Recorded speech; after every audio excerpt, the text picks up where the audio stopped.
If you need to add a customer credit, then you just create a standard work order with a negative dollar value, and then that'll be deducted from the invoice total.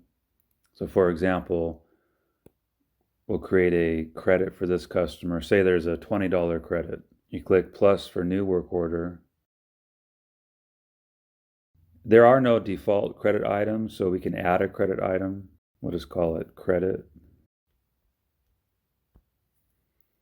And then we'll set the default description to credit and a price of 0 as the default price.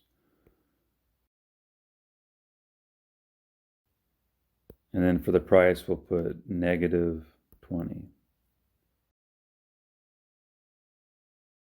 And complete it.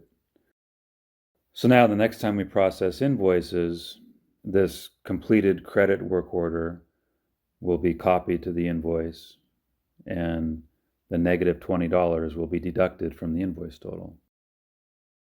If you have any questions or would like to start using the Flowchart app, you can visit our website at flowchartpool.com.